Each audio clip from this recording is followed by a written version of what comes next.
Yes, amahoro y'Imana nabane nawe wowe udukurikirana bya buri munsi mu biganiro tubagezaho bya buri munsi. Uyu ni umwanya twahariye igice cy'ubuzima aho buri kumwe n'Irebe Aisha ikaze rero. Mu gice cy'ubuzima rero reka tugaruke ku nzoga mu byongera ibyago byo kwandura kanseri ya pancreas ariyo bita kanseri y'impindura mu Kinyarwanda.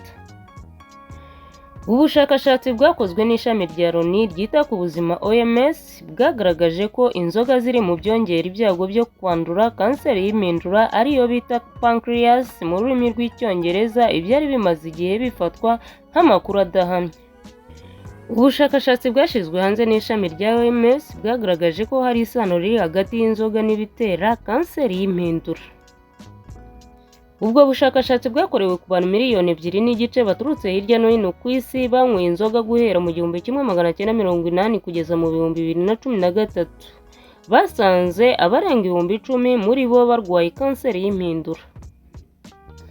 Ubu bushakashatsi busobanura ko mu bagore banywa amagarama hagati ya 15 na 30 y'inzoga buri munsi bafite ibyago bingana na 12% byo kurwara iyi kanseri.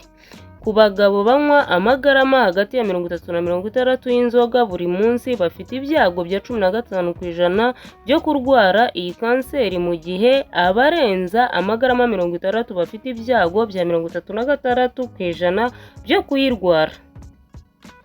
Umuyobozi muri IARC ndetse wayoboye ubushakashatsi Pietro Ferrari yavuze ko hari hakiri urujijo ku cy'abagitera iyi kanseri hagati y'itabi n'inzoga, gusa ubu bushakashatsi bwamaze gukuraho urwo rujijo. Pietro Ferrari yagize ati inzoga zisanzwe zizwi nk'izitera kanseri ariko hataramenyekana neza niba izi nzoga zitera kanseri y'impindura. Yakomeje agira ati inzoga zikunda kunyobwa zifatanyijwe n'itabi, byatumaga hibazwa niba itabi naryo rigira uruhare mu guteza iki kibazo. Kanseri y'impindura ni iya 12 mu ndwara zirwawe n'abantu benshi ku isi, ndetse 5% abantu bapfa bishwe na kanseri baba bishwe na kanseri y'impindura.